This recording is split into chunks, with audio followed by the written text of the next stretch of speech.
Halo teman-teman, selamat sore semua.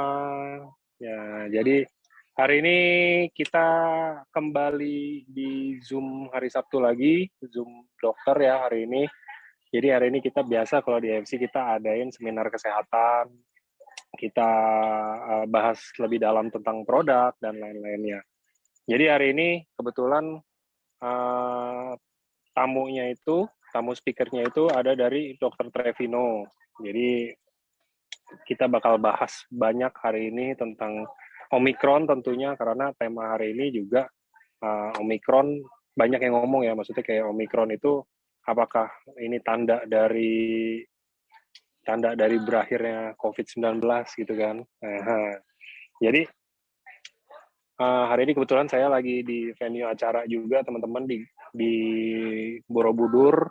Ini acara kita nanti di belakang situ. Jadi buat teman-teman yang mungkin uh, ikut ikut acaranya, ditunggu aja besok besok akan.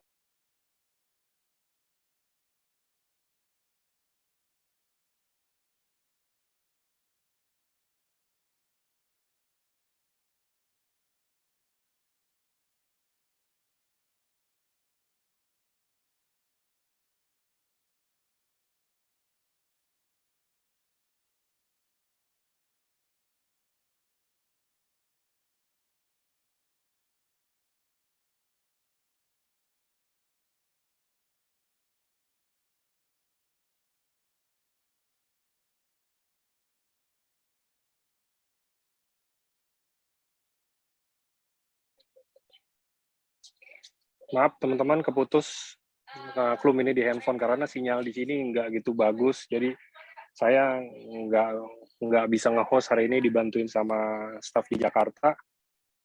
Jadi ini pakai handphone, kalau ada yang telepon putus. Nah, jadi hari ini kita mau bahas tentang Omikron. Omikron apakah, karena banyak yang ngomong ya, maksudnya apakah Omikron ini karena cepet banget nyebarnya, terus kita jadi apakah ini berakhirnya COVID.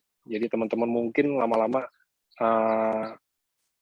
nggak usah takut lagi dengan COVID dan lain-lain gitu kan. Nah, hari ini kita mau bahas juga sama Dokter Trevino yang sudah hadir bareng sama kita. Sebentar.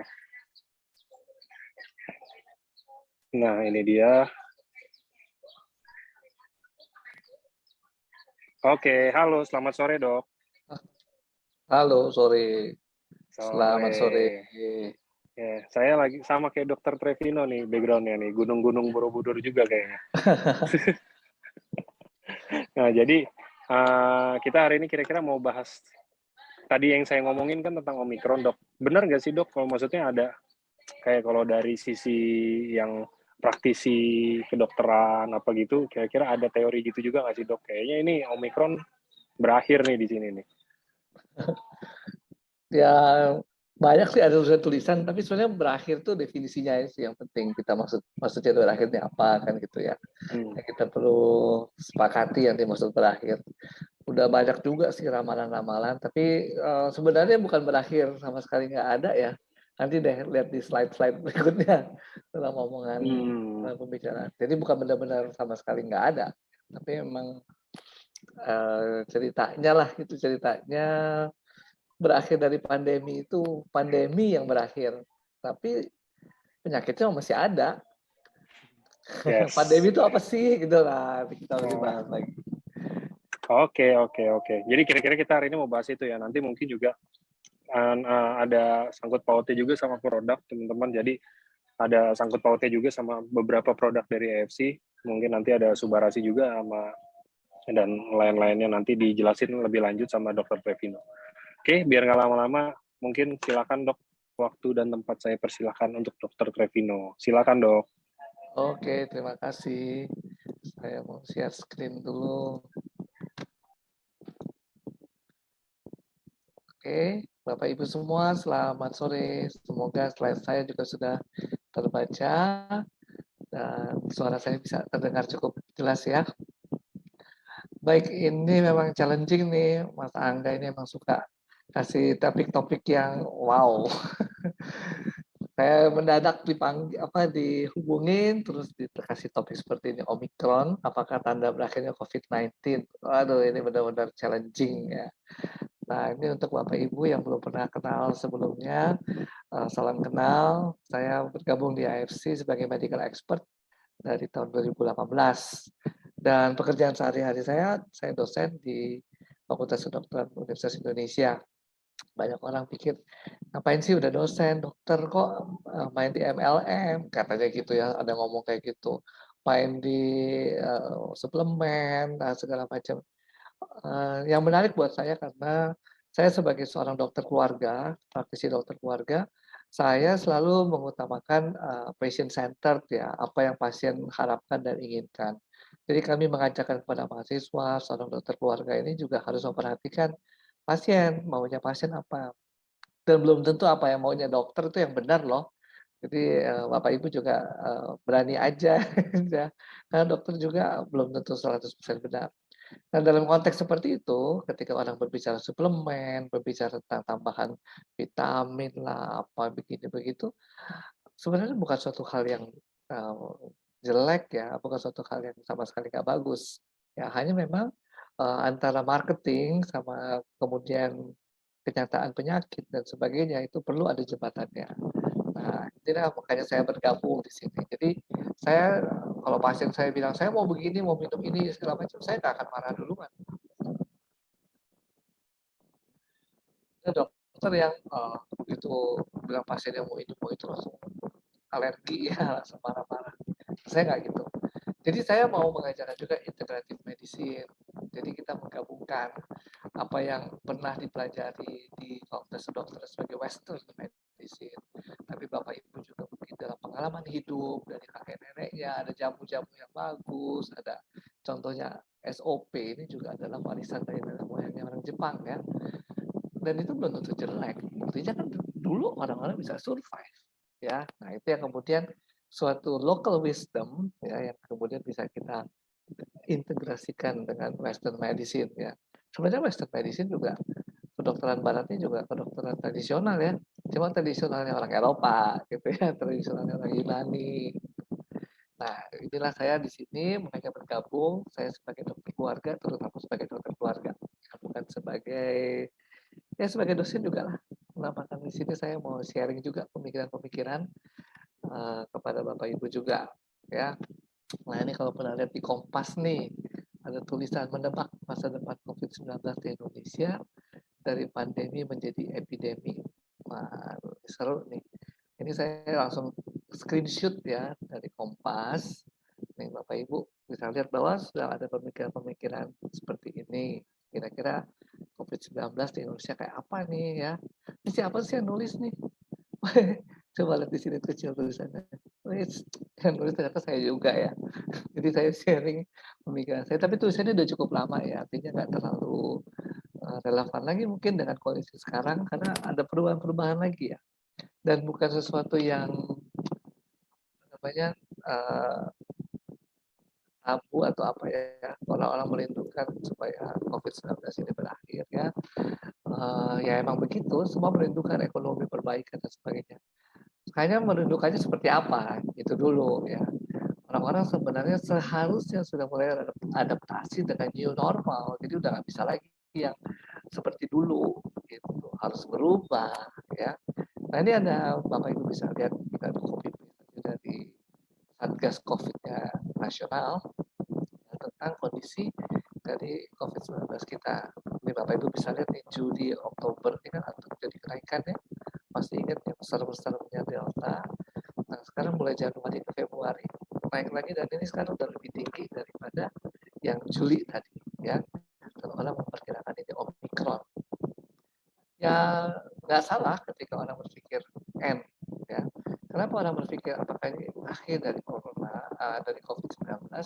Karena kalau kita melihat apa namanya banyak pandemi nanti yang saya lihat dalam slide berikutnya munculnya itu naik terus turun lagi naik terus turun lagi ya sampai satu saat memang pandemi itu hilang yang membuat orang ini juga sedikit optimis ya karena dibandingkan dengan Delta kayaknya lebih ini ya lebih jinak si Omicron ini terus lebih jinak apalagi ya nggak banyak tuh yang kasus-kasus fatal meninggal ya orang-orang mungkin akan berpikir kayak gitu tapi menyebarnya cepat loh, cepat ini dari yang pertama kali dideteksi November 2021 di South Africa, wah udah menyebar banyak di Indonesia, di luar seluruh dunia, bukan cuma di Indonesia. Jadi ini Bapak Ibu mesti ingat bahwa ini masih wabah loh. Kadang-kadang kita lihat, waduh di jalan orang kok udah santai banget ya. Nah, kenapa disebut wabah? Karena kasusnya meningkat jauh meningkat daripada kondisi sebelumnya, dan kemudian dalam satu kurun waktu. Katakan ya kurun waktunya sekarang 2022 gitu ya, Omikron ini meningkatnya jauh lebih banyak lagi daripada periode sebelumnya, itu Juli ke Desember 2021 ya. Jadi ada peningkatan kasus dan dampaknya ya, pada kesakitan dan kematian. Nah, yang memang kematian yang besar itu kita lihat ada yang varian Delta. Tapi ini masih wabah ya, karena ada peningkatan kasus ya, kasus yang signifikan yang banyak ya. Terus orang-orang ada yang pikir ya salah sendiri kenapa diperiksa ya, bukan kayak gitu, bukan salah sendiri kenapa diperiksa, maka diperiksa ya. Banyak juga orang takut diperiksa gitu. Nah, di luar negeri ada kondisi yang mirip seperti itu dulu sebelum COVID-19, tidak diperiksa dalam arti tidak dicari apakah ini sumbernya seperti penyakit yang seperti dipikirkan atau bukan. Tapi tetap secara ketemu klinis ya di rumah sakit begini, ya kita juga bisa bilang, oh ini influenza, oh ini apa gitu. Contohnya kayak malaria gitu ya, malaria kita bisa bilang, oh ini malaria klinis. Ada malaria yang juga dicari laboratoriumnya, dicari ininya ya penyebab. Nah kayak gini nih wabah ya. Jadi wabah ini bisa kita lihat, pokoknya wabahnya tuh harus jumlah kasusnya meningkat. Mau diperiksa nggak diperiksa secara klinis, nggak diperiksa lab, jumlah kasusnya meningkat pada satu kurun waktu dan timbulnya kematian. Nah ini yang menarik nih. Jadi Bapak Ibu kan kita tahunya kita pandemi. Ya, pandemi itu mungkin dulu pernah juga saya sudah sampaikan dalam forum LOP, disebut pandemi karena semua benua terlibat di dalamnya. 5 benua terlibat di dalamnya. Disebut pandemi. Nah ini kita lagi rame-rame pandemi ya, COVID-19 di seluruh dunia, ya di seluruh benua. Emang satu-satunya? Enggak ya. Sementara COVID-19 masih jalan, masih ada pandemi lain. Contohnya HIV. Dari tahun 80-an sampai sekarang belum selesai. Pandemi lain apa misalnya Ebola, itu juga masih jalan. Tapi nggak seheboh ini. Itu aja ya. Mungkin ini lebih heboh karena penularannya cepat lewat pernapasan. Tapi lebih heboh lagi karena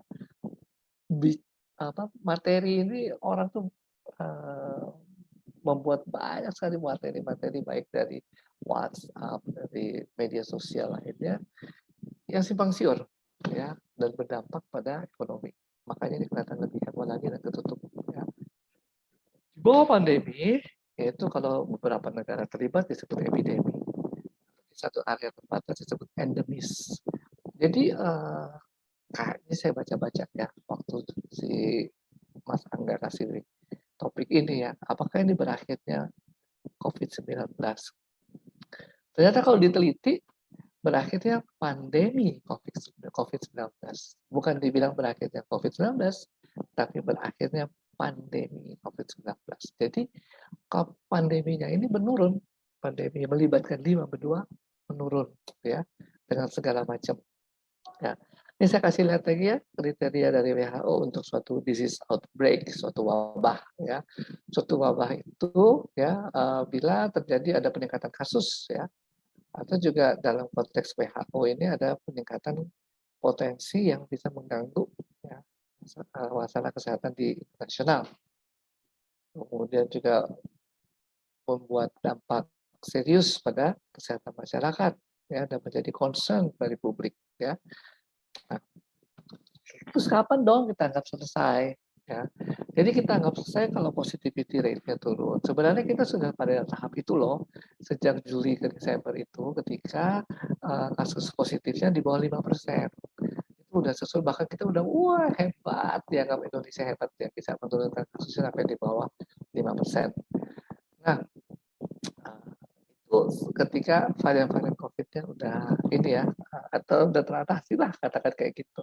Orang juga banyak diperiksa ya, tapi memang di dalam kondisi di lapangan nggak 100% sih kalau saya mau bilang ya. Banyak juga orang yang bilang nggak mau diperiksa.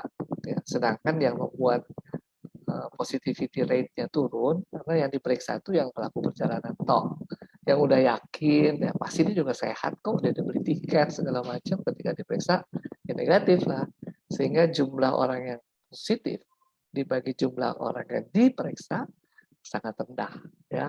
Satu. Nomor dua, dulu kalau dibilang positivity rate hanya hitung PCR, tapi sekarang dihitung juga dengan antigennya, sehingga makin banyak penyebutnya, makin ratusan ribu penyebutnya, sehingga yang positif itu makin kecil. Whatever itu, ya kita bisa berdalih dengan segala macam formula matematika, tapi sebenarnya sih memang kasusnya menurun, dan itu bisa macam-macam penyebabnya. Memang vaksin berdampak, jelas berdampak. Loh kok tetangga saya ada yang positif juga dari vaksin? Kita lihat dulu individunya gimana. Apakah memang dia membentuk antibodi? Katakan dia ternyata kekurangan gizi, atau dia mengalami kekurangan gizi mikro, atau sel-sel imunitas yang nggak kompeten. Banyak hal penyebab kenapa seseorang yang sudah divaksin tetap positif terinfeksi lagi. Ya. Tapi secara umum jumlah kasus baru memang menurun gitu, dan kemudian dia naik lagi ketika kita bilang wah ini ada Omicron. Jadi kalau kita mau sebenarnya supaya populasi kita ini stop, tidak terjadi banyak penularan lagi, tentu harus ada kekebalan dari suatu kelompok herd ya. Herd itu kan kita bicara tentang kawanan ya, kawanan. Herd itu aslinya kita ngomong kawanan dari ternak, herd misalnya. Ya, jadi kelompok manusia mengalami imunitas terhadap COVID-19 ya. Dan akibatnya apa nih? Kalau hampir 80% orang semua sudah imun, sudah kuat menghadapi COVID-19, nggak ada tempat buat virus bisa hidup dan berkembang biak. Sehingga yang 20% otomatis terlindungi. Nggak selalu ya, nggak selalu. Contohnya kita lihat difteri. Pernah ingat difteri beberapa tahun yang lalu ya, itu kan ternyata disebabkan oleh sekelompok anak-anak bayi yang dulu nggak pernah diperkirakan ya, diperkirakan anak-anak yang dulu bayi nggak pernah divaksinasi difteri, ketika dewasa jadi mudah tertular, perkiraannya kayak gitu, sehingga kemudian jadilah difteri pada orang dewasa dan menyebar di beberapa daerah di Indonesia. Tapi idenya adalah kalau herd immunity tercapai, semua tervaksinasi 80% atau lebih, tidak ada tempat buat virus bisa berkembang biak, sehingga kemudian virus itu nggak bisa menginfeksi manusia, apalagi kemudian menyebar.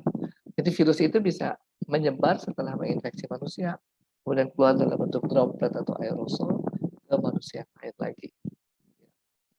Kalau saya tertular sekarang nih, saya ketemu pasien saya, COVID-19 dugaannya. Pertanyaan saya, dari mana dapatnya, Pak? Dari mana dapatnya, Bu? Ya, gitu. Harus ditelusuri supaya kita juga kejar. Atau kalau di kantor ada acara pasti dilakukan tracing ya, cari ya. Itulah tujuannya kenapa kita melakukan vaksinasi. Jadi kalau kita mau mengakhiri pandemi ini, atau lebih kecil lagi di dalam konteks Indonesia mau mengakhiri epidemi dari COVID-19, tentu kita harus mengejar imunitas ini ya. Nah, saya mau mengajak ya Bapak Ibu, banyak sekali pertanyaan. Ini kok Omikron bukan, ini COVID bukan, gitu ya. Jadi sebenarnya kalau kita bilang penyakit-penyakit yang menyerang di saluran nafas, gejalanya ya sama, hampir sama ya. Mau di hidung jadi pilek, bersin, di kerongkongan jadi batuk kering ya, atau di amandel jadi sulit menelan, sama aja ya. Tenggorokan, nyeri menelan misalnya, masuk ke dalam lagi di saluran nafas bawah, maka batuknya jadi berdahak sampai ke paru-paru, jadinya sesak napas ya. Jadi kayak gitu-gitu aja ya, sama aja, tergantung penyebabnya apa. Sorry, nggak tergantung penyebabnya, itu kan tergantung perawanan tubuh sebenarnya, di mana main celoknya si virus atau bakteri penyebab, di situ kemudian gejalanya. Jadi nggak bisa kita bilang bahwa oh yang ini khas Omikron, yang ini bukan Omikron. Enggak juga ya. Tapi mungkin yang bisa kita lihat bahwa dalam beberapa tulisan ilmiah, si Omikron misalnya lebih cepat menginfeksi manusia dan menimbulkan gejala sekitar 4 hari dibandingkan versi yang lain dari COVID-19 itu contohnya. Tapi laporannya juga belum terlalu banyak. Nah, sekali lagi penyebab dari masalah saluran nafas itu banyak. Ya. Virus penyebabnya itu banyak. Ya. Yang paling sering itu kita bilang ISPA atau common cold. Ya, common cold itu banyak penyebabnya.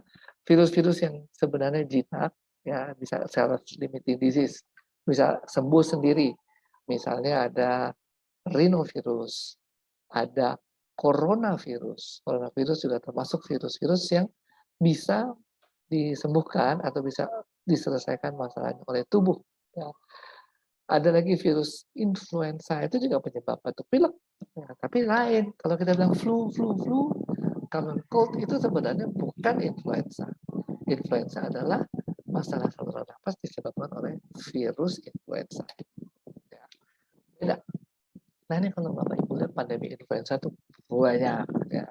Tahun 1918 itu yang disebut Spanish flu, kemudian 1957, 1968 Hong Kong flu, terus lagi avian influenza 2009 dan 2010, kemudian swine flu. Ya, yang khas dari sini kita lihat bahwa itu ada puncak, kemudian ada penularan selanjutnya. Jadi influenza ini nggak berakhir. Ya, puncak 1918 itu tinggi 50 miliar orang, 50 juta orang. Tapi 1957 turun, 1968 turun, April 19 lebih turun lagi. Swine flu lebih sedikit lagi yang meninggal. Jadi ada puncak turun ya. Nah, yang juga perlu diingat bahwa setelah itu di antara puncak-puncak yang tinggi itu tetap ada influenza ya. Nah, influenza itu nanti disebutnya sebagai seasonal flu. Seasonal flu itu yang menyebabkan bahkan sampai 600.000 kematian. Jadi bukan cuma ini apa namanya COVID yang tinggi ya. Influenza juga ya, dan melalui apa yang menyerang paru-paru pastinya pneumonia ya, dan itu terutama banyak pada negara-negara subtropis ya. Nah, Indonesia ini jarang banget ya, jarang banget kita dengar meninggal karena influenza. Ya paling waktu avian influenza ya, itu ada orang-orang yang meninggal. Lainnya jarang banget ya. Karena orang seasonal flu ini sangat takut ya. Sehingga kalau di luar negeri rajin orang mendapatkan vaksinasi influenza setiap tahun. Dan itu memang dibuat hanya bisa setahun sekali masa aktifnya ya dari influenza ini, karena orang takut sekali dengan influenza. Jadi maunya divaksinasi supaya mencegah tidak terjadi influenza. Bukan berarti di Indonesia nggak ada loh, cuma kita nggak pernah ngecek aja. Ya, pasti ada gitu ya influenza. Cuma siapa yang ngecek nggak tahu. Nah di influenza ini, jadi kalau Bapak Ibu lihat tadi ya, naik terus landai, naik lagi, landai lagi. Yang landainya itu juga nggak landai ya. 600.000 orang per tahun meninggal. Tapi ya kecil dibandingkan dengan jumlah COVID-19 sekarang ya udah berapa puluh juta. Kecil. Ya. Sehingga orang nggak terlalu ribut. Ya. Nah coronavirusnya juga udah banyak sebenarnya, udah lama. Artinya ya ketemunya emang tahun 60-an, tapi coronavirus ini kan bukan baru tahun 60-an muncul, udah lama lah kita kena coronavirus, sama dengan rhinovirus ya, itu juga virus-virus penyebab ISPA yang udah lama. Ya. Hanya kita memang nggak ada pandeminya dulu. Pandeminya pertama tuh tahun 2003, SARS, dan itu cepat 1,5 tahun kalau nggak salah udah kelar. Tapi pandemi keduanya 2012, timbul dari Timur Tengah nih, menular dari binatang unta ke orang, terus orang ke orang ya, menyebar nih ke benua-benua lain. Nih, Anda lihat 5 benua terlibat, makanya disebut pandemi dari Timur Tengah di Asia ya, mempengaruhi Amerika, ke Eropa, ke Afrika, ya, ke Australia. Australia benua atau bukan ya? Ya pokoknya nggak kelihatan di sini. Ke Indonesia ini sebenarnya ada, cuma Indonesia nggak deteksi aja. Ya, nggak mungkin lah Indonesia nggak ada. Kenapa? Tiap tahun ratusan ribu orang haji, 200-an ribu, dan jutaan orang umroh. Jadi pasti banyak yang masuk ke Indonesia juga, cuma nggak ketahuan. Ya. Nah, MERS-CoV juga sama nih. Ya, MERS-CoV juga punya grafik naik turun sama seperti influenza tadi. Ntar saya kasih lihat. Kemudian yang ketiga itu COVID-19. Ini adalah pandemi dari SARS-CoV, dari coronavirus. Ya. Ini Anda lihat nih MERS-CoV. Ya, MERS-CoV ini ada peak yang tinggi, turun, naik, naik lagi, tinggi, turun lagi, naik, turun, naik, gitu ya. Jadi banyak banyak kasusnya dan memang naik turun sama seperti influenza tadi ya. Juga kalau kita lihat dengan si COVID-19 ini naiknya di awal-awal tahun 2020, kemudian turun lagi, naik lagi di awal Januari 2021, terus turun lagi, naik lagi ketika Delta, Juni, Juli, ya, turun lagi, terus sekarang naik lagi ketika varian Omicron. Jadi ada puncaknya, ada turun lagi, ada puncaknya, ada turun lagi. Jadi dan yang bikin puncak itu kalau untuk COVID-19 itu varian baru, varian baru. Nah, cuma varian barunya bedanya bisa dilawan umat manusia. Itu makanya kita bisa lihat si COVID, si MERS-CoV misalnya ya, grafiknya kan turun terus ya sampai sekarang nggak ada yang teliti lagi mungkin gara-gara udah ketutup sama COVID-19 ya. Tapi terakhir 2019 masih ada MERS-CoV, tapi mungkin ketutup sama COVID-19. Nah, jadi makin banyak kemampuan manusia. Karena manusia kan adaptasi dong dengan virus itu. Nggak mungkin dia diam-diam aja. Antara virus sama manusia tinggal kuat-kuatan. Mana nih? Lo yang hidup atau gue yang mati? Sama ya. Lo yang mati atau gue yang mati? Gitu ya. Nah, kalau gue mau hidup, berarti virus mati. Gitu kan. Supaya gue tetap hidup, si manusia tetap hidup. Berarti manusia harus kemampuan adaptasinya bagus ya. Dan kemudian itu diwariskan ke orang keturunan di bawahnya untuk menjaga supaya mereka tetap survive melawan pandemi. Kalau enggak banyak kematian. Dan emang udah kelihatan kok Omikronnya ini jadi meluas banyak, jauh lebih banyak daripada Delta, lebih banyak dari varian yang pertama, tapi kok kematiannya nggak banyak. Berarti orang makanya udah berpikir, wah jangan-jangan ini udah nggak lagi nih, bukan pandemi lagi, ya. Maybe yes, maybe no loh. Ya. Kalau tadi saya mendefinisikan nggak pandemi lagi, artinya apa? Tidak menyerang 5 benua. Artinya bahwa benua-benua yang lain mungkin akan ada yang lebih dulu recover ya dan bilang mereka udah tidak ada COVID-19 atau menurun angka COVID-19.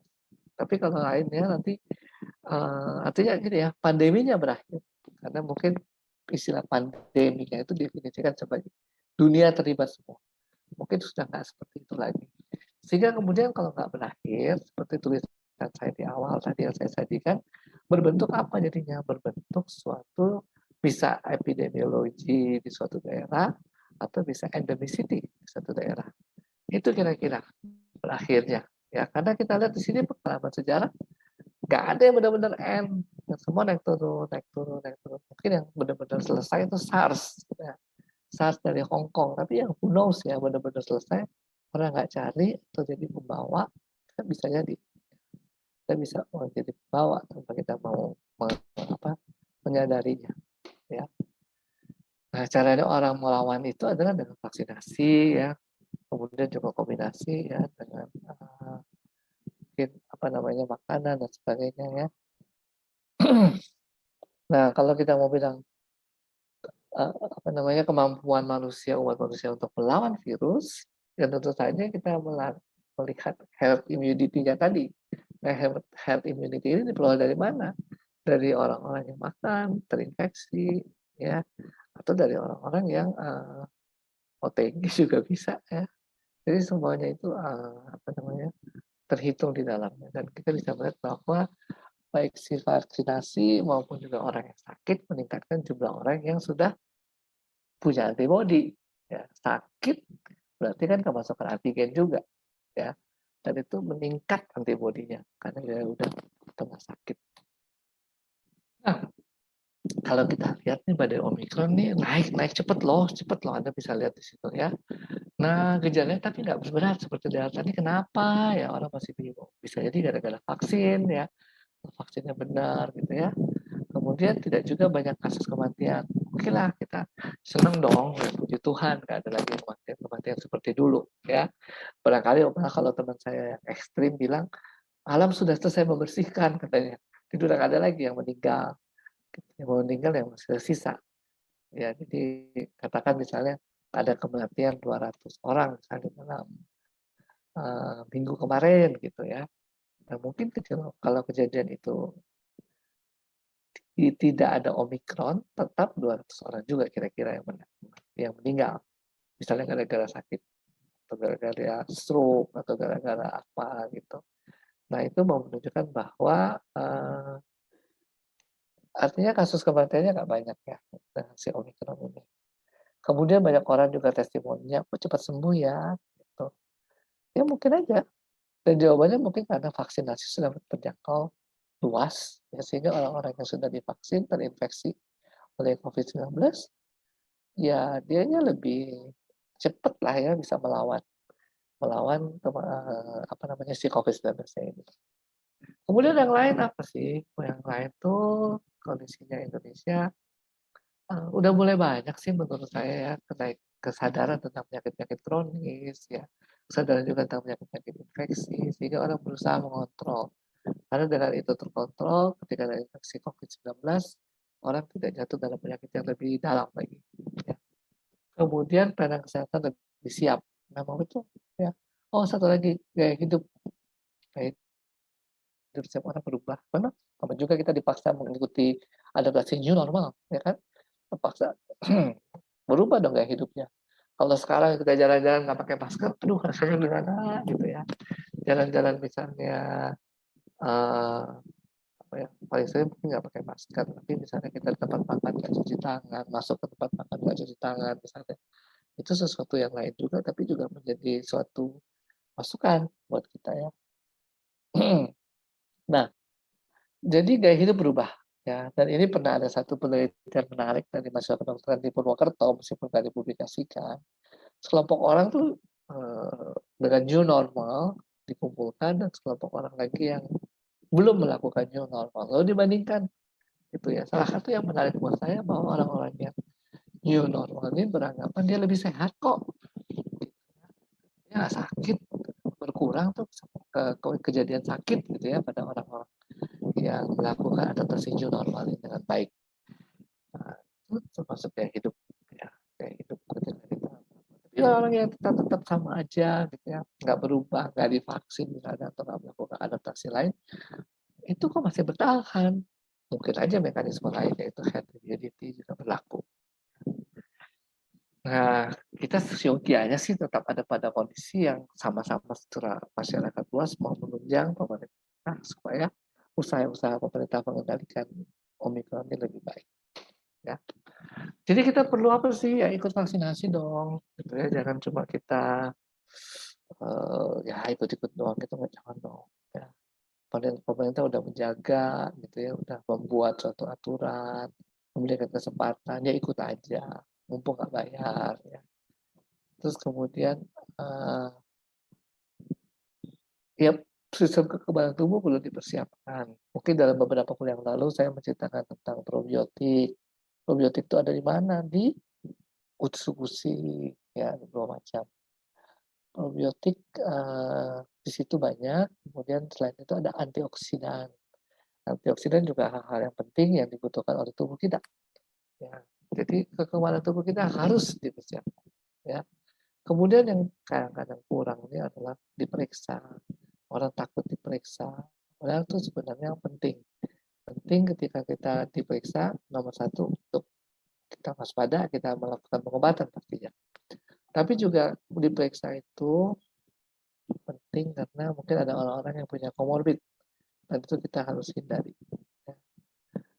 Itu harus apa namanya, jangan sampai mereka yang kena komorbid jadi cepat sakit. Nanti kalau cuma sakit tapi fatal, wah gak enak ya. Gara-gara kita si itu orang tuanya kena apa sekarang enak ya.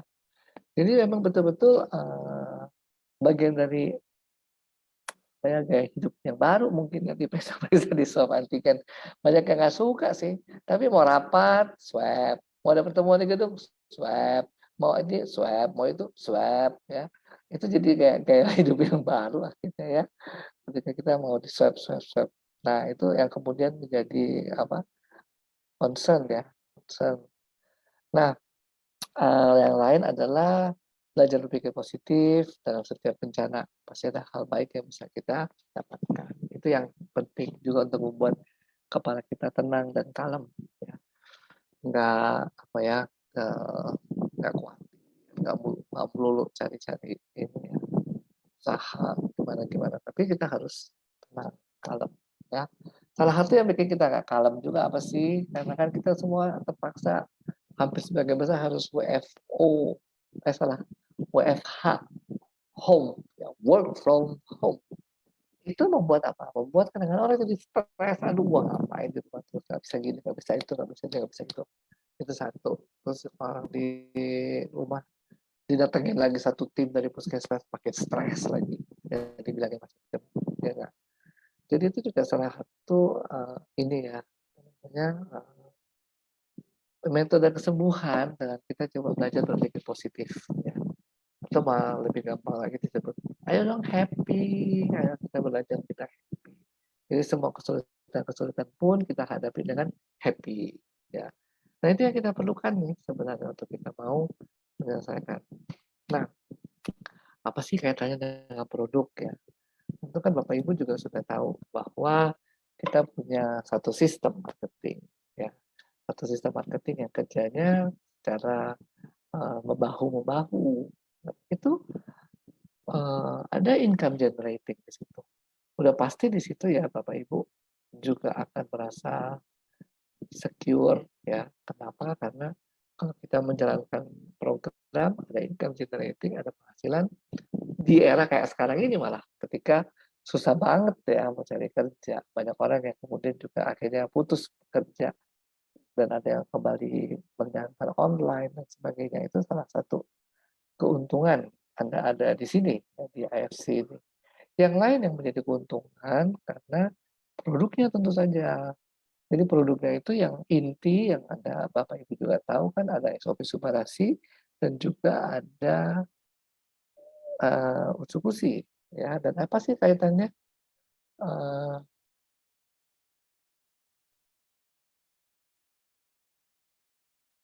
oh, slide-nya udah habis, slide-nya udah habis, udah nggak ada slide lagi. Jadi apa namanya?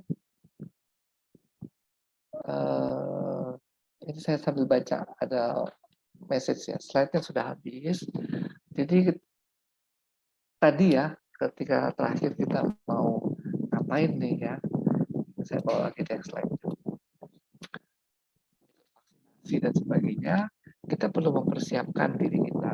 Ya, mempersiapkan diri kita itu kita harus happy dan sebagainya, bukan happy yang bodoh-bodoh ya, tapi bukan ya kita benar-benar merasa secure ya. Kalau Bapak Ibu punya penghasilan tambahan segala macam di era yang sulit seperti ini tentu itu hal yang baik.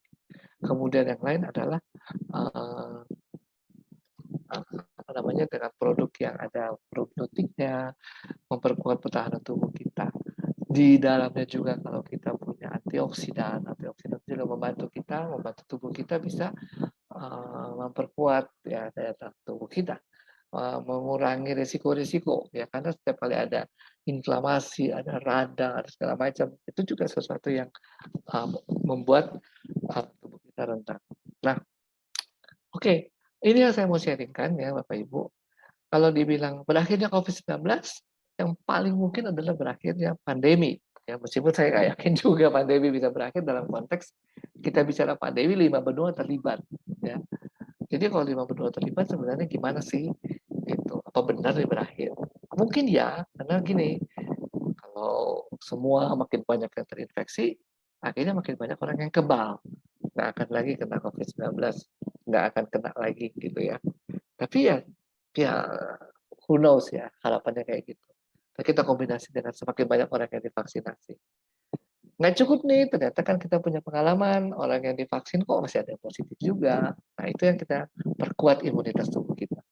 Dengan cara apa? Tadi antioksidan misalnya, pemberian dari apa namanya probiotik misalnya, juga membantu untuk memperkuat daya tahan tubuh kita.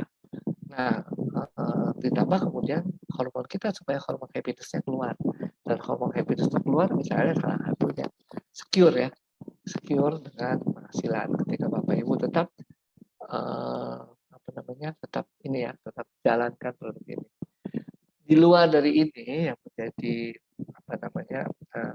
Juga produk-produk yang bisa dimanfaatkan misalnya propolis ya untuk mengatasi infeksi ya. Itu seperti antibiotika alami itu propolis ya. Katakan kayak gitu biar gampang. Ada lagi produk-produk lain lah ya yang mengandung macam-macam. Ini itu semua adalah yang bisa Bapak Ibu manfaatkan untuk kesehatan.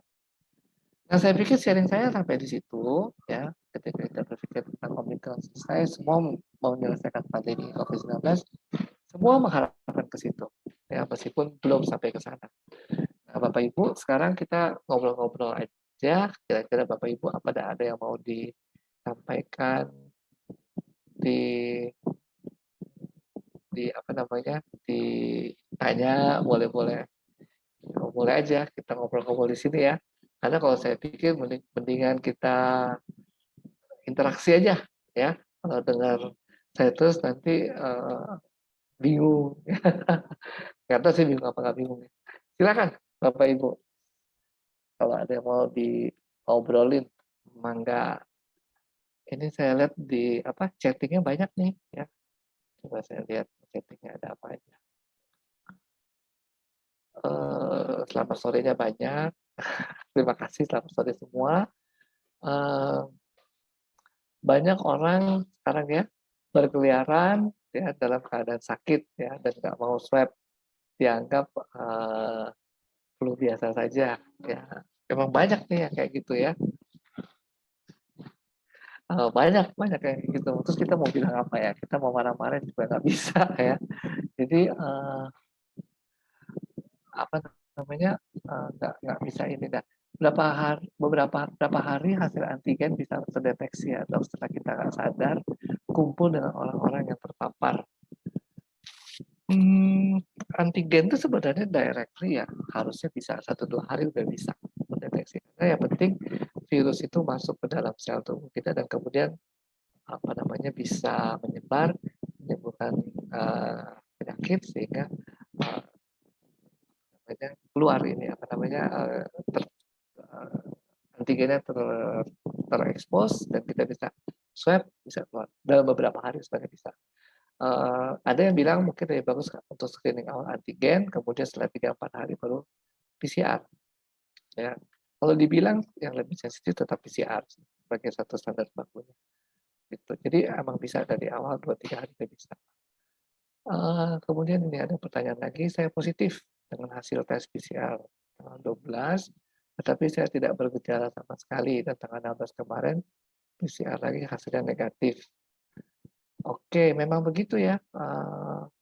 Ada orang-orang yang betul-betul nggak bergejala. Dari dulu semua kita tahu ada yang namanya OTG, ya, orang tanpa gejala, sehingga kemudian tidak apa namanya ya memang tidak ada gejalanya dan negatif. Ya. Oke, ada lagi nih. Suara saya kedengaran nggak sih kok? Katanya sayup-sayup. Jadi selamat sore dok, saya mau tanya mitra saya ada diabetes katanya. Minum subat, gula darahnya naik. Apa memang dari dulu orang apakah memang naik dulu dok orang GTM?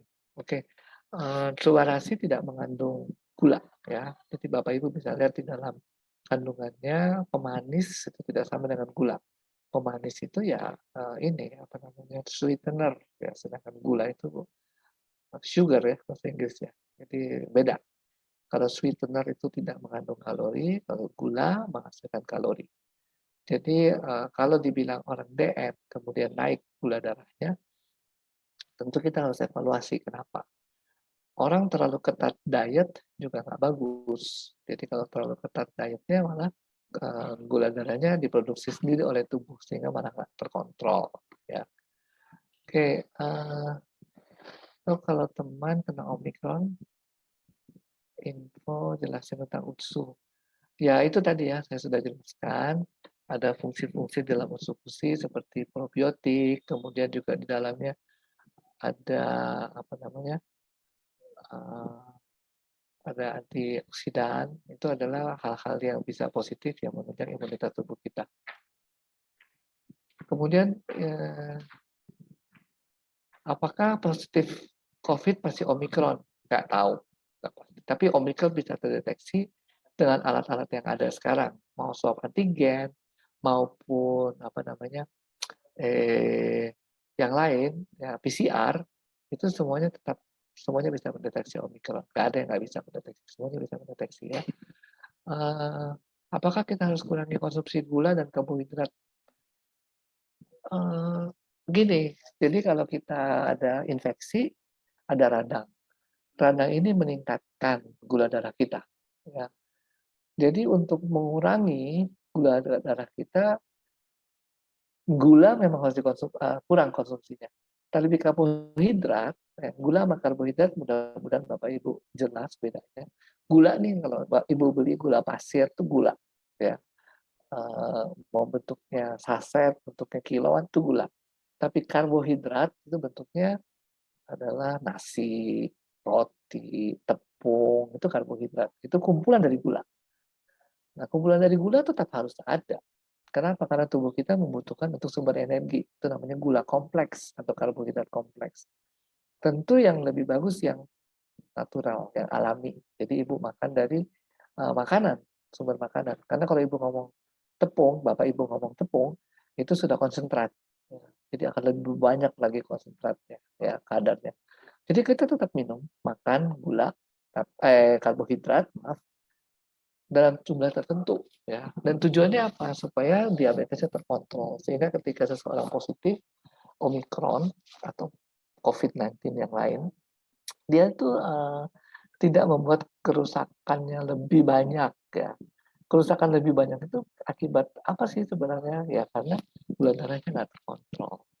Jadi sebenarnya bukan karena direct virus yang mematikan, enggak, ini bukan virus yang mematikan, ya.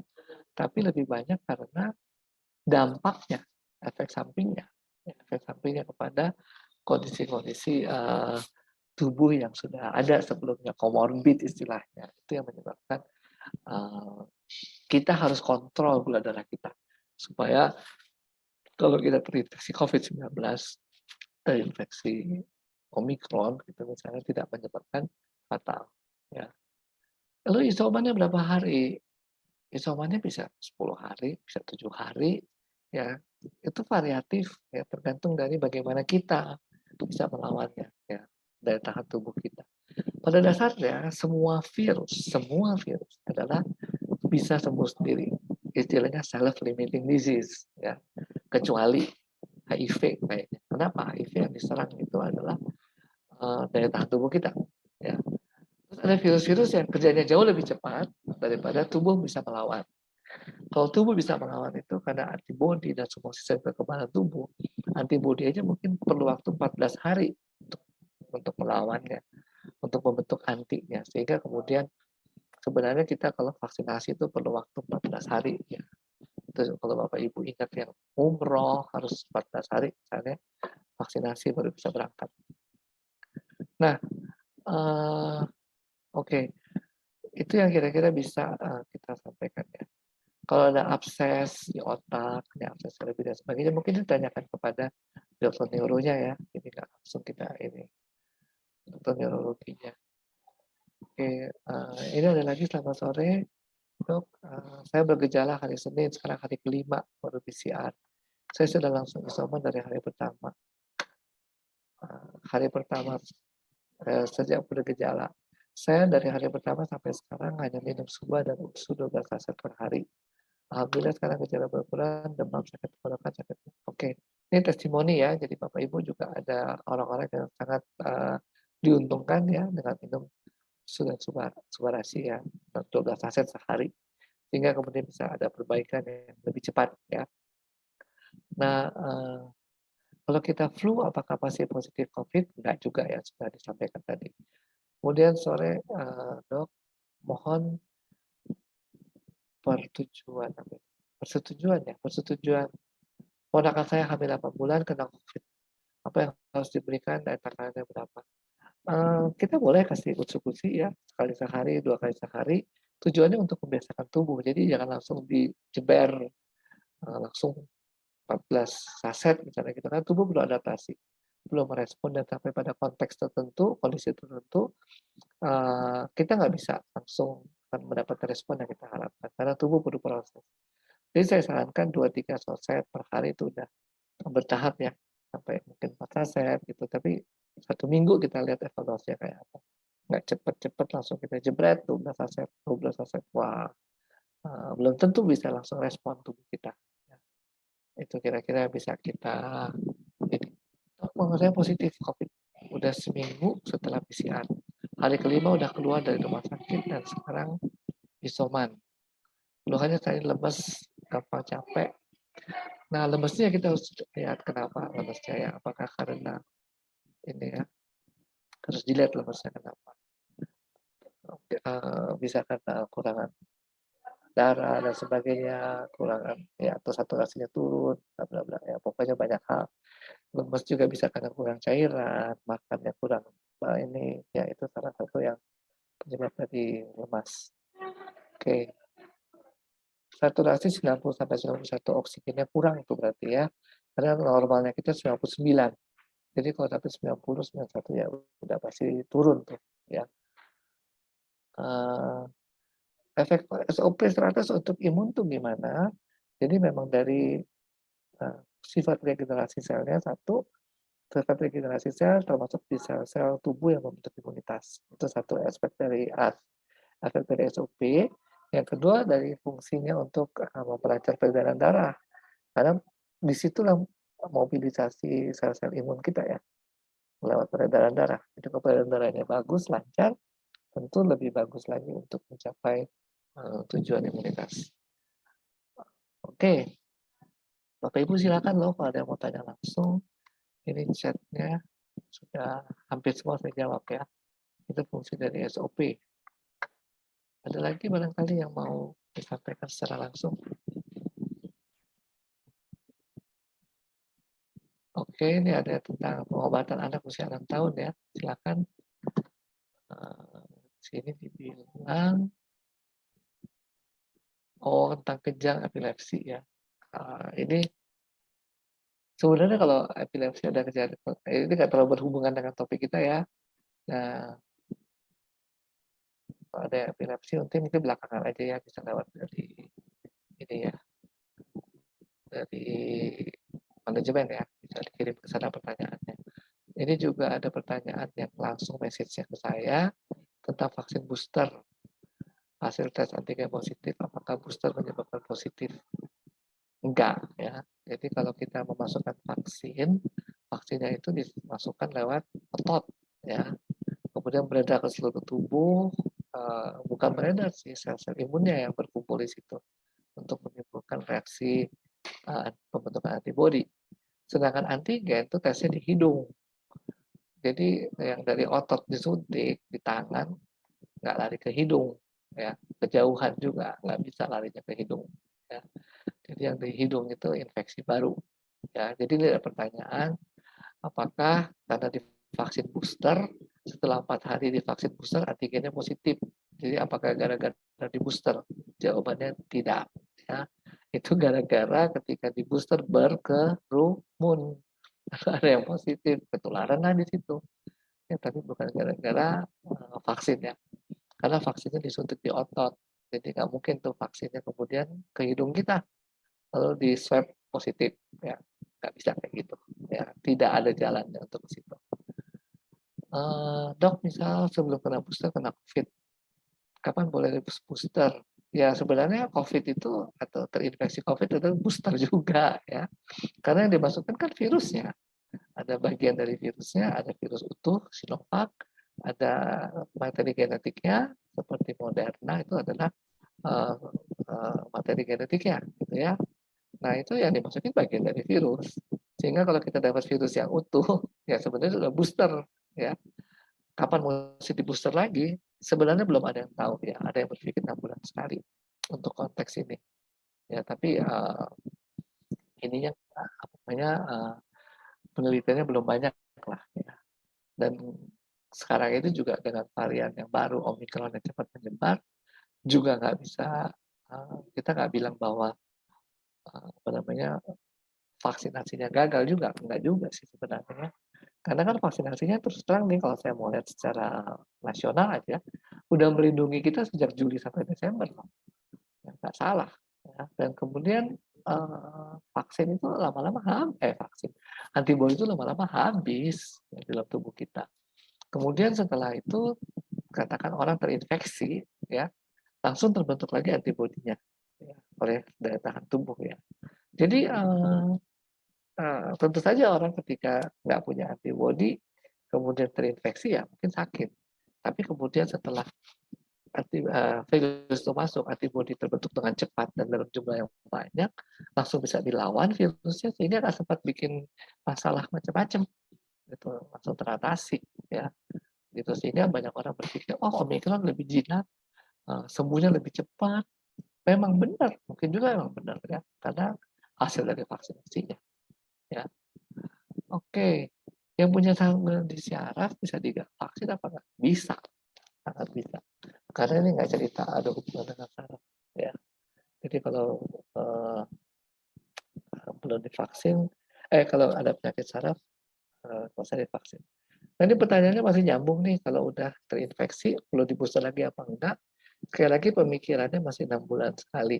Meskipun saya bilang tadi bahwa infeksi COVID-19 ya adalah vaksin juga, adalah booster juga. Sehingga perlu di booster lagi apa enggak gitu. Sebenarnya sih kadarnya ya, kadar antibodi ya.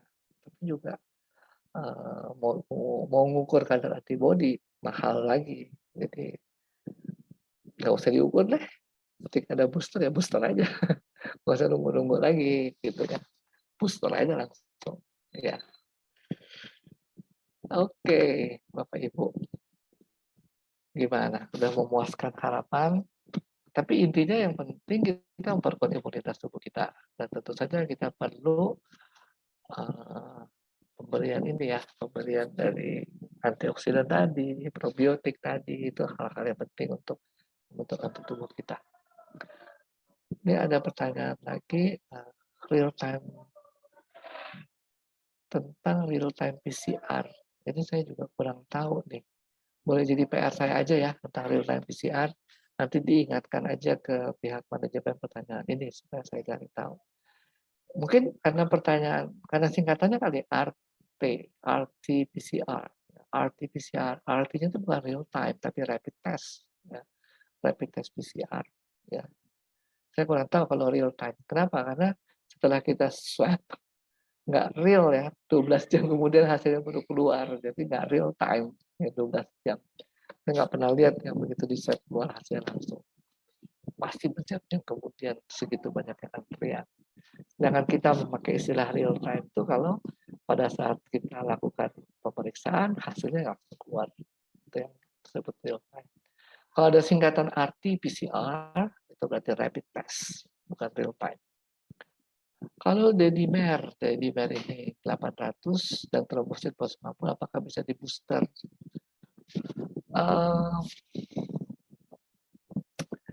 Memang kita lihat ya banyak efek dari infeksi COVID-19. Infeksi COVID-19 membentuk banyak koagulasi pembekuan darah dan dibuktikan dari dedimernya tinggi. Nah, vaksinasi COG-nya nggak seperti virus masuk ya. COG-nya nggak seperti virus masuk. Dan 800 tapi tinggi ya, dedimer 800 tinggi. Ya kalau saya pikir sih segitu mungkin terserah deh. Saya nggak rekomen juga barangkali ya. Takut juga tiba-tiba nanti reaksi peradangannya akan lebih timbul tinggi lagi. Turunin dulu aja dedimernya. Masih banyak kok vaksin boosternya, masih ada kesempatan yang lain lagi. Gitu. Dok, kalau ketahuan positif, terus ambil booster, apa efeknya? Ketika dia ngantri, ini ya pertanyaan yang saya ulangi, dok, kalau ketahuan positif, terus ambil booster, apa efeknya? Jawaban saya, ketika dia ngantri, dia menyebarkan virus kemana-mana. Jadi orang yang ngantri, yang lain kena virus juga. Itu efeknya. Ya, ke dianya ada antibodinya naik terus. Tapi yang adalah tanggung jawab kepada masyarakat. Ya. Sehingga kalau positif, diam di rumah. Itu jawabannya, isolasi mandiri. Dokter, baru saya dapat kabar teman kalau suaminya jatuh dibawa ke rumah sakit setelah diperiksa. Ada pembekuan darah di bagian kepala. Apa yang harus diberikan? Pembekuan darah ini mungkin karena ada perdarahan ya. Mungkin pembekuan darah karena pembuluh darah pecah ya. Ya itu emang prosesnya seperti itu ya. Dan pembekuan darahnya harus diangkat, itu mesti operasi. Dan kalau mau operasi, paling persiapan kita apa ya? Usus-usus itu bagus, sebenarnya itu juga bagus untuk mempersiapkan mungkin usus-usus aja dulu daya tahan tubuh kita supaya siap menghadapi operasi dan ada antioksidan yang bisa membantu untuk mengatasi stres oksidatif yang diberikan. Dok, mau booster AZ perlu cek tekanan darah. Apa yang harus dicek? Darah, mungkin yang maksud di dimer kali ya, pembekuan darah. Ya perlu, kalau perlu dicek, tapi nggak wajib sih setahu saya dedimer itu. Mungkin kalau pernah punya riwayat kali. Kalau dedimernya rendah, baru kita mungkin bisa merasa sedikit aman ya. Tapi kalau kita nggak ada sesuatu, nggak ada indikasi, ya nggak usah diperiksa juga dedimernya, nggak perlu. Kemudian untuk pasien kanker, ini saya pernah tahu ya hubungannya dengan sensei suruh. Oke.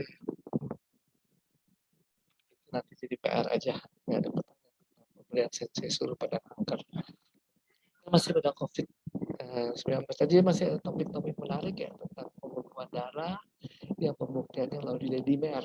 Ya itu yang mungkin perlu diwaspadai. Ya. Tapi juga nggak semua orang sih harus diperiksa dedimer.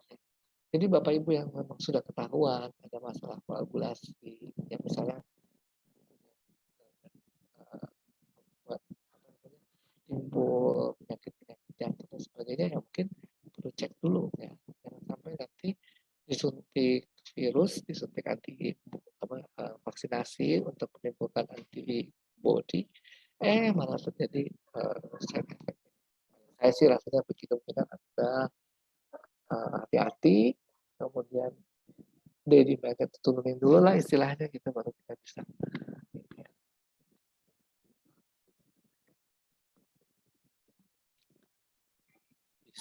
aman ya.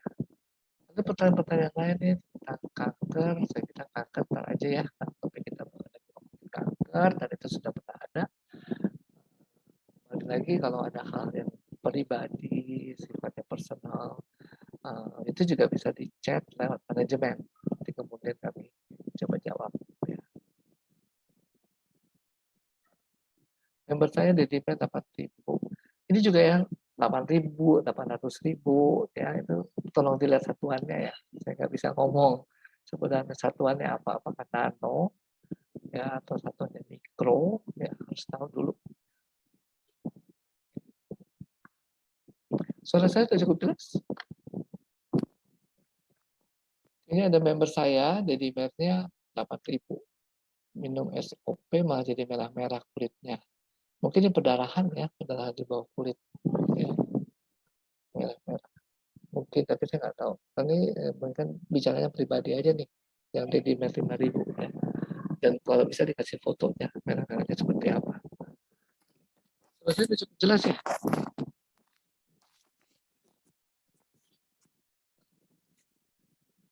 Ini yang kasus-kasus yang personal mungkin bisa nanti aja ya. Apakah efek samping AZ menimbulkan pengentalan darah? Ini juga saya nggak pernah tahu. Ya. Nggak pernah tahu apakah memang menimbulkan pengentalan darah atau tidak. Nanti bisa coba juga cari-cari browsing, terus kemudian ditanyakan lewat manajemen ya, sehingga nanti kemudian saya bisa merespon.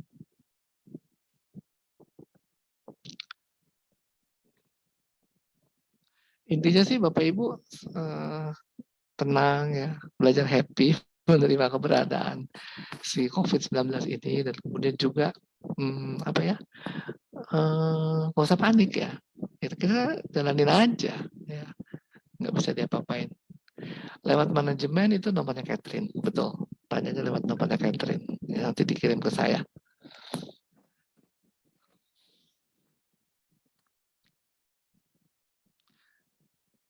Moderator gimana moderator?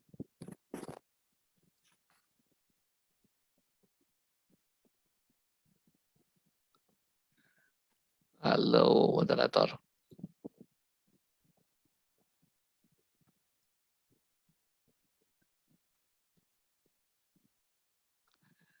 ini ada dibilang di Australia AZ ya AstraZeneca ada 2 kasus fatal.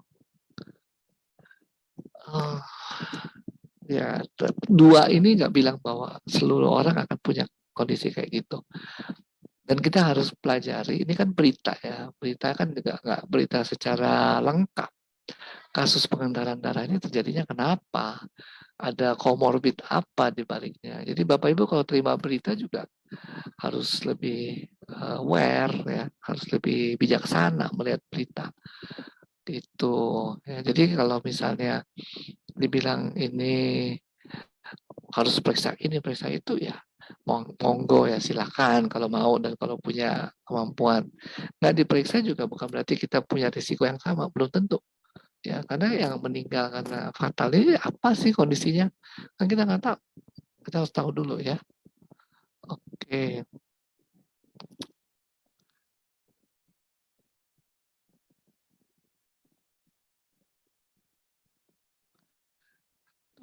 Ya, pertanyaan lagi. Dok, kalau bertahan putih sudah 1 bulan nggak sembuh-sembuh, berdahak putih ya, berdahak putih sudah 1 bulan nggak sembuh-sembuh, berdahak malam hari saja, minum obat dari badan lemas, apakah Omikron? Enggak, ya. Coronavirus nih dengan semua COVID-19 ini infeksi akut, bukan infeksi kronik, infeksi akut. Ya, bisa menjadi long COVID, tapi ada infeksi akutnya dulu. Kemudian yang kedua, kalau orang kondisinya kayak gini, batuk berdahak secara kronik, yang dianjurkan periksa dahak dulu nih, jangan-jangan TBC. Itu yang harus diperhatikan. Oke, nomornya manajemen. Mana ya saya cari tahu.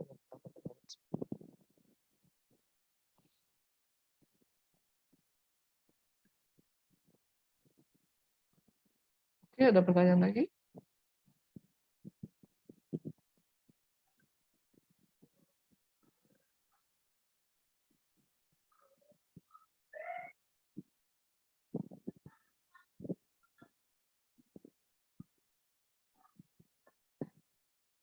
Ada pertanyaan oleh Bapak Ibu?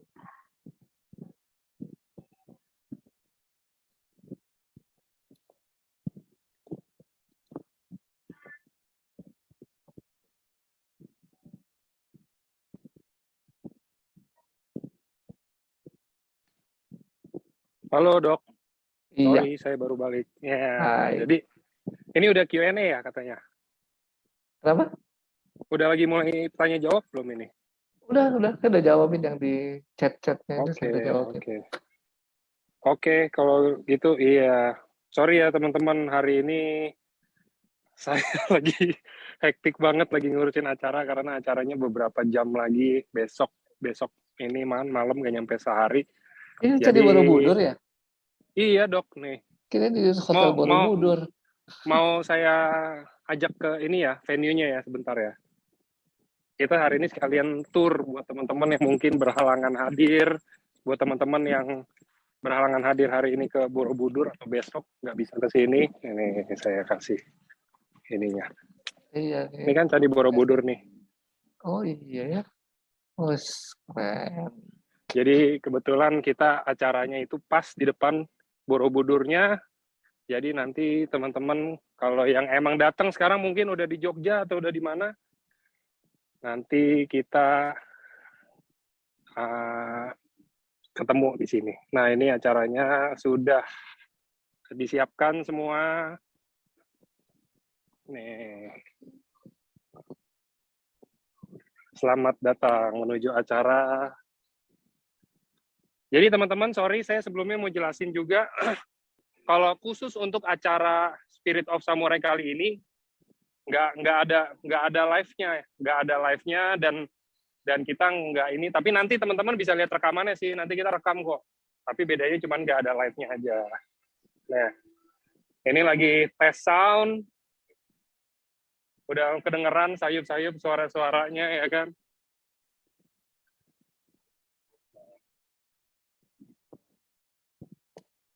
Nah ini dropnya itu kegiatan gini. Apakah jika alergi telur atau lidah buaya? Kebetulan kayaknya di produk kita nggak ada lidah buayanya deh. Ada. Mau yang ya. Dan telur juga kayaknya nggak ada, kecuali telur salmon ya. Kalau telur salmon beda. Tapi kalau telur, ngomongnya telur doang, kayaknya telur ayam atau telur bebek ya kayaknya. Jadi kayaknya nggak ada deh. Buaya darat. Nah ini ya, kita udah sampai. Jadi nggak apa-apa teman-teman, hari ini closingnya Dr. Trevino, kita review venue buat acara besok. Ini acaranya.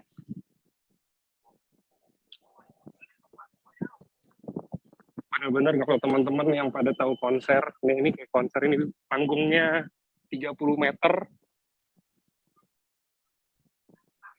Ini ada patung Bushido-nya.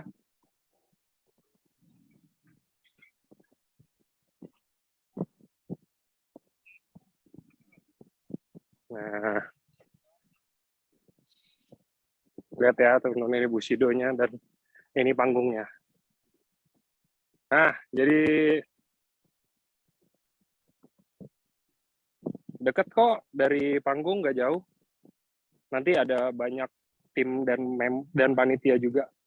Mantap, siap. Oke deh kalau gitu, itu aja mungkin sharingnya. Iya.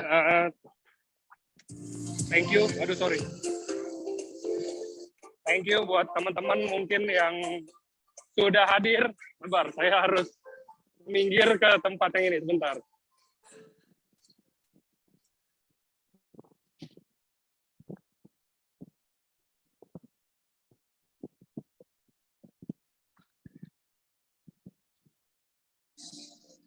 Yes, thank you buat teman-teman yang sudah hadir. Thank you juga Dr. Trevino, Dok, udah bantuin saya hari ini, Dok. Sehat selalu semua. Oke, dan thank you buat teman-teman dan mungkin yang emang akan ikut acara ini sampai ketemu besok. Kalau yang nggak ada mungkin bisa ikut di acara selanjutnya yang pasti kita bikin bakal lebih gede lagi sih. Oke, thank you semuanya. Yo, Selamat sore sore. semua.